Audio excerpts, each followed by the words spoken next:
presentable, their guardians entered them into typing competitions.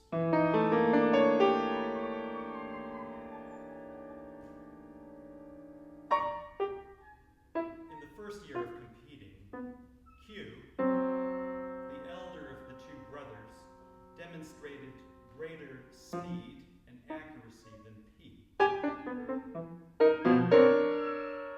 younger one.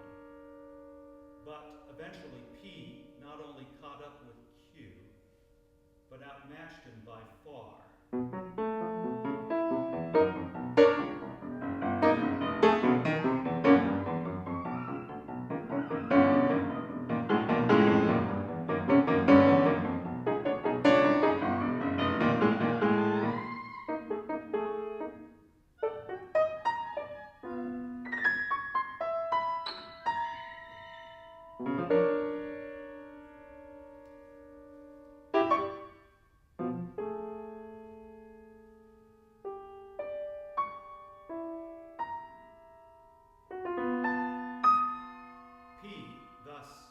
Began to emerge as a typing prodigy of sorts.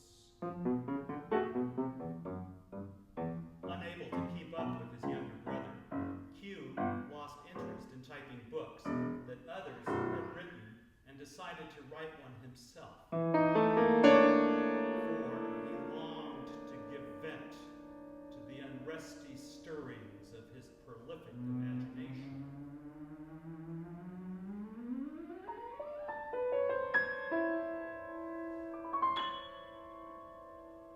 Accordingly, his typing speed stagnated. And, much to the grief of his guardians, he took up literature instead of pursuing the vocation for which they'd so assiduously prepared him. Q's typing speed throttled down to a sluggish 20 words per minute, while P's soared to a staggering 200 plus, with perfect accuracy into the bargain. By age 11, P was called upon to drum for the crown in sprucey typing tournaments against seasoned professionals.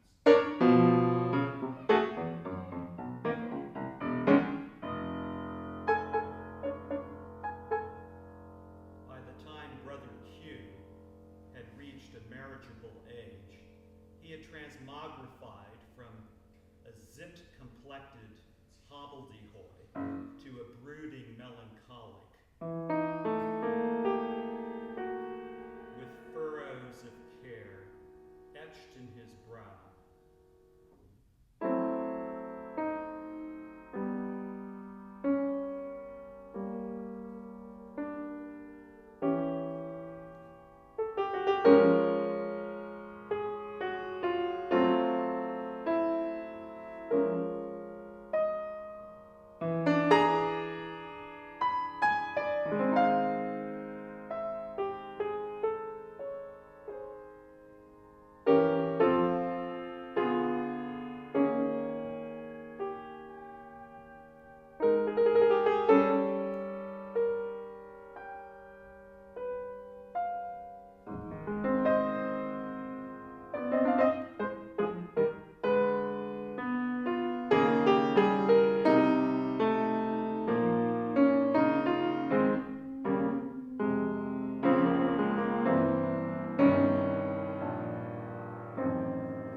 Adopted a strict habit of writing 3 sentences per day. Uninformed of the local stats council mistook the speed of his writing for that of his typing, wherefore, unbeknownst to Q, he became the jesting stock of his social circle.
Brother P, on the other hand, won the National Book Typing Award by the time he was 20, and thence after became a finalist for the Pulitzer Prize.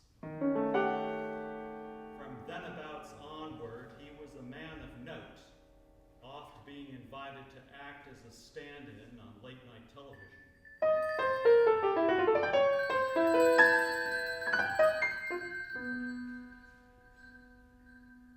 Brother Q, however, after years of struggling to attain the highest peak of perfection in his art, at long last put the finishing touches on his labor of love. A 1,200-page cloth-bound tome he regarded as his magnum opus.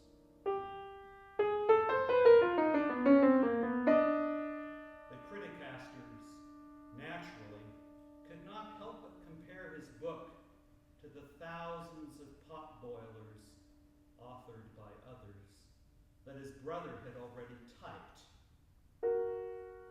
Consequently, they damned Q's novel with faint praise.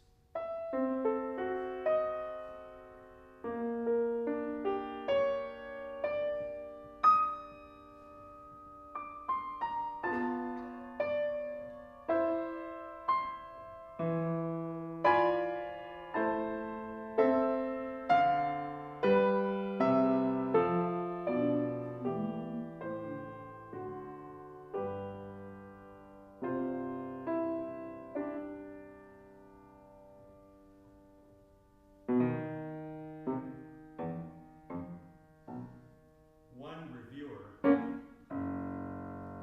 commentated, quote, that while the estranged brother of the estimable Mr. P may indeed demonstrate a marginal facility apropos of his implementation of the typewriter in preparation of this undoubtedly dense, if not unwieldy manuscript, he is eminently unpossessed of the stuff that's needed, i.e., a certain je ne sais quoi, to be taken even semi-seriously by some of the shadier, that is to say, victimizable functionaries of the go-go typeset. Overmore, Mr. Q's so-called oeuvre, boasting but a single title to its credit, in contradistinction to the oodles of opuses attributed to the superior typesmanship of his cosmically gifted younger brother, is grievously thin, and in no respect devoid of some of the more rococo typographical errors this reviewer has had the misluck of blundering on in his otherwise immensely more edifying pursuits, unquote.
measured prose that had taken Q over 3 quinquenniums to complete. As a coup de grace to this invidious act of nose-thumbing, P set the fresh-typed facsimile ablaze with a lucifer, allowing it to combust from its chrome to its appendix.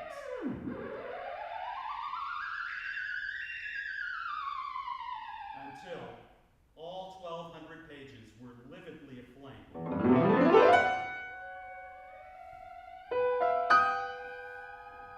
In less than 2 blinks, this ghastly effigy of Q's belletristic endeavor was reduced to a smoldering heap of ash on the Persinian floor.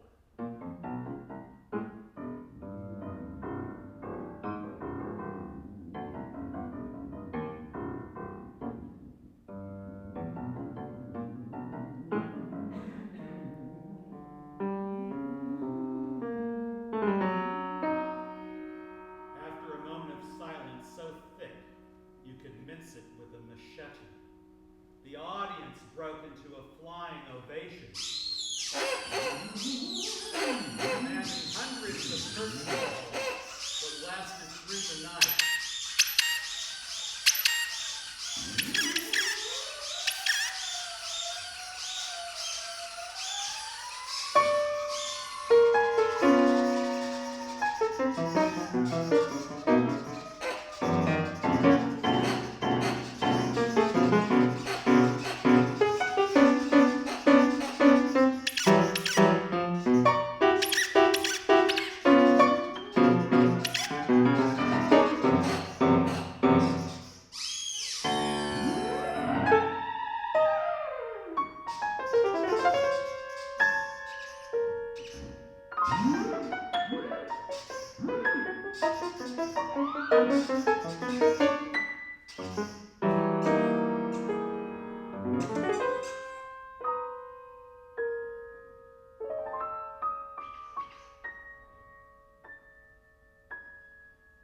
The most eminent moans of the day were unanimous in their praise of P's execution of the manuscript, thunderously acclaiming his one-man show as a dazzling feat of virtuosity, a slashing tour de force, a death-defying act of bravado, etc. By week's end, P was awarded the Presidential Medal of Immunity. Meanwhile, Brother Q,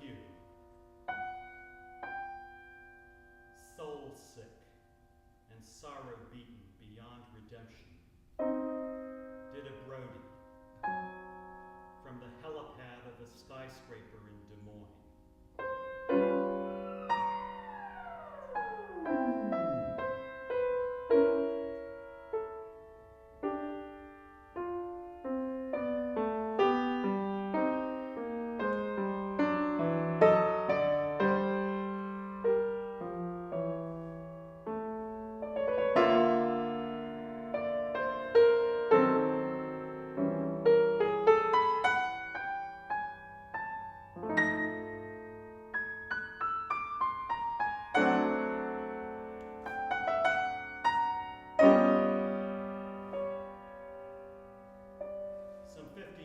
Subsequent to his untimely solitaire, his moldy and moth-eaten lucubration was unearthed by Scholarticals and published in a limited collector's edition that targeted an audience of pack rats, curiosos, and magpine connoisseurs of perlicues, quisites, and other miscellaneous anomalies.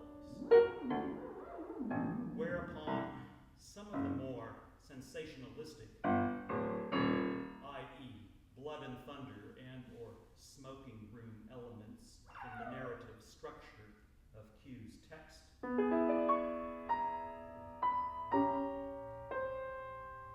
were readily adapted for a B flick, which, by some unforeseen if not outly insane, fluke, became a Hollywood box office extravaganza. Suffice to slay, so to speak, the producers not only killed Q's novel, but made a killing on it to boot.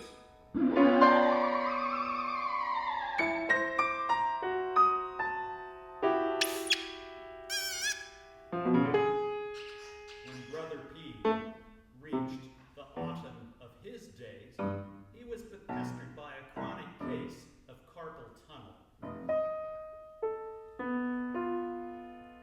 So ingoing was the extent to which the morbus impaired the spoil of his prestidigitations at the keyboard, that poor little P was left with no choice but to give up all hope of ever tapping the keys of a typer again. His years of loanful senectitude were given over to washing down his meek regrets with copious sucks of absinthe in the halfway houses of Fort Lauderdale. His melancholy triumphs, his vacuous victories, his imaginary conquests were roundly forgotten, not just by card-carrying members of his own generation, but by those as yet unbegotten. In a pseudo-operatic, albeit feeble and convulsively clumsy effort to come to terms with the inexpiable guilt he felt in connection with his brother's murder, catalyzed, it would seem, by his own jocular exploits at Q's ultimate expense, P drifted into an irreversible stupor of catatonic proportions.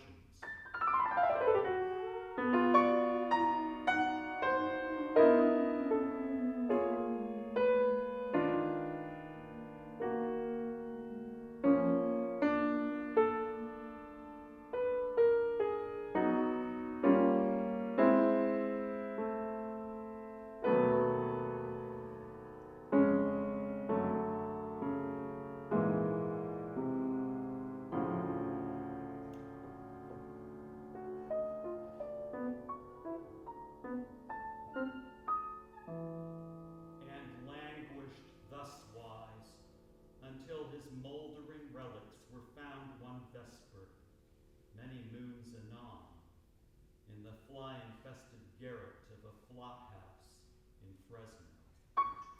Long after he'd gone bluey.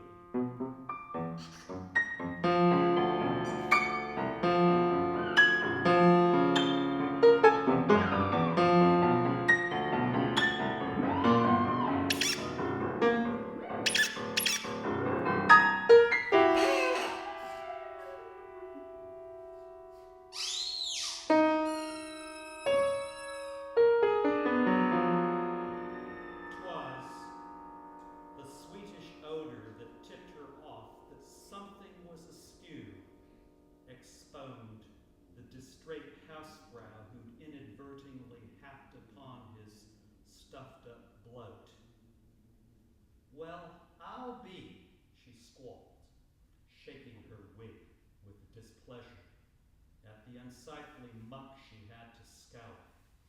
Can you feature that?